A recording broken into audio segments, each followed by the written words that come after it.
Vamos voltar a falar de política, hein? Olha só, gente, informação da jornalista Mônica Bergamo, da Folha de São Paulo. Amanhã deve chegar às mãos do ministro Gilmar Mendes, do STF, um manifesto pedindo à corte a anulação de sentenças condenatórias dadas ao ex-presidente Lula.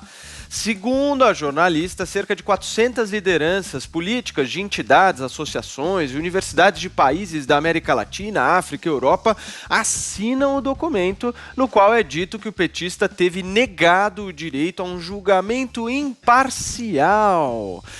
Meu caro Joel Pinheiro da Fonseca, esse tipo de movimento, na sua opinião, é para manter a chama acesa da militância ou a saúde, Adriles, ou há de fato o que contestar nos processos do Luiz Inácio Lula da Silva, hein? Uma coisa eu posso dizer com certeza, Paulo, o STF, o ministro Gilmar Mendes, outros ali, não se deixam mover por esse tipo de manifesto, de figuras, partidos. Isso aí não vai impactar em nada um possível julgamento que o STF vai fazer acerca dos julgamentos do Lula lá atrás. Eu já conversei com advogados e juristas que me disseram que as conversas entre juiz e promotor ali não estavam nada regulares, coisa nenhuma, e que aquilo lá potencialmente poderia anular o julgamento contra o Lula. Eu não faço ideia como é que o STF vai analisar esses méritos. O que eu sei é que esse grupo que escreve o manifesto está tentando manter, como você falou, a sua militância engajada. Querem manter as pessoas ali na expectativa de que o Lula possa ser solto e possa concorrer em 2022. Eu acho muito, muito improvável, né? Lembrando que no caso do Sítio não era nem o Moro, né, que foi o juiz ali, e que mesmo no caso do Triplex ele foi condenado em segunda instância também, agora indo para as outras instâncias, ou seja, jamais se tratou de apenas um juiz perseguindo um nobre e inocente ex-presidente brasileiro. Mesmo porque, minha gente, mesmo quem vê problemas nas conversas entre Moro e os procuradores lá atrás, tem que reconhecer o óbvio. Não houve em nenhum momento qualquer suspeita de que as provas reais contra o Lula tenham sido fraudadas, sejam falsas ou nada disso. Há, se muito, um problema quanto à forma do processo, é apenas isso. Então, o caso contra o Lula é muito forte, ele já foi referendado por diversas instâncias, tem muitos processos correndo contra o Lula. Eu tiraria meu cavalinho das chuvas dessa esperança e diria mais. Para você que é de esquerda, não bote suas esperanças no Lula. Ele já teve a chance dele, ele já fez os mandatos dele, ele participou de forma real, não é mentira, não é invenção da mídia. O Adriles bate na mídia, né? Mas os petistas batem na mídia também. Não é invenção da mídia que houve a corrupção, o Petrolão existiu mesmo, o Mensalão existiu mesmo, nada disso foi inventado, o Lula participou disso. Então está na hora de achar novas lideranças. E se insistirem nessa, vão dar com os burros da água novamente.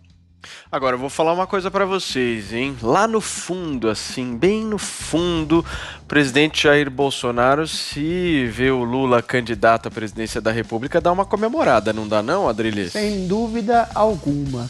Mas o foco do comentário dessa notícia, e agora eu vou ser didático com o meninão, não é exatamente o que todo mundo sabe, que o julgamento do Lula nunca foi injusto, que teve 3 instâncias pelas quais ele passou, que teve 2 dezenas de juízes que referendaram de maneira absolutamente justa os vereditos, né, do juiz Sérgio Moro. O foco é de onde vêm esses 400 pedidos. São de universidades, de presidentes, de entidades culturais.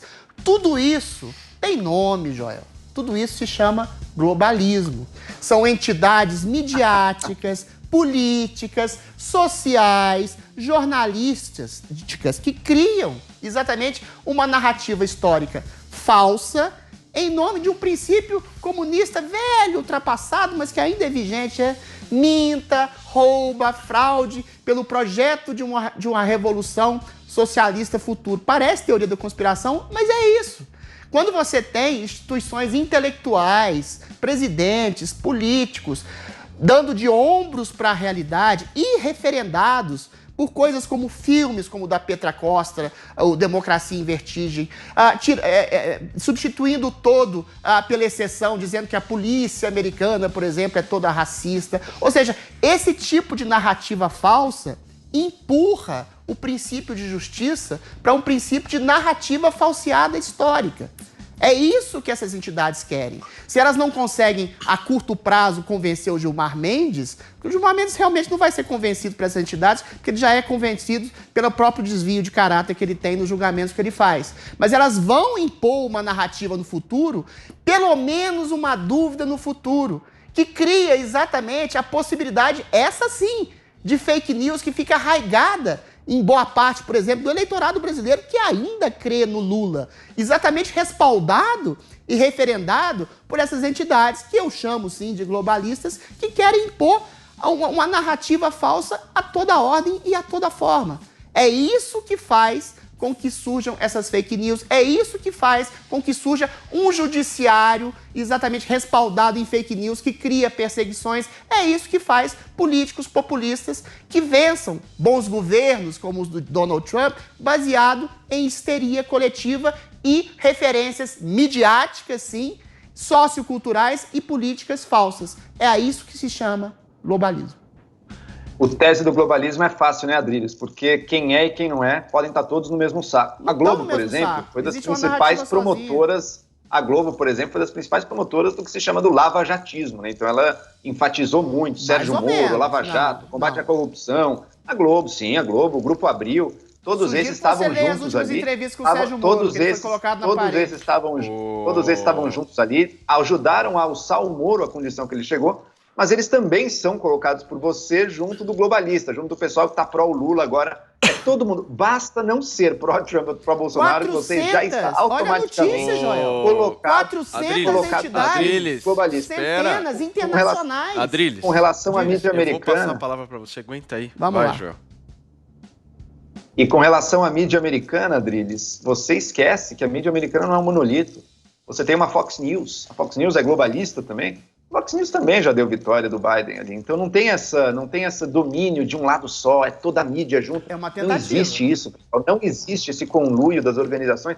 Elas competem umas com as outras. Não. A Fox News é oposta à CNN. É minoria, o Wall Street Journal Wall Street Journal é oposto ao New York Times. Aqui no Brasil você tem vários grupos também. É mentira essa ideia de que não todo mundo nos bastidores fingindo que se opõe porque eles estão juntos na mesma causa. Isso não é verdade. Ok, para fechar. Rapidinho, se você vê, vou te dar um exemplo só, o tipo de educação socioconstrutivista, o tipo de educação sociosentimental que coloca muito mais valor na construção social identitária do aluno em detrimento de conteúdos que é feita no mundo todo, por entidades como a ONU, como o Banco Mundial, promovidas. Se você vê o tipo de saúde pública promovida pela OMS, que cria remédios mais amargos que a doença, você vai ver todas essas entidades criando exatamente, se unindo em nome de um progressismo. Se você vê um tipo de um empresário como George Soros, que só promove e só dá dinheiro e investe em entidades ultraprogressistas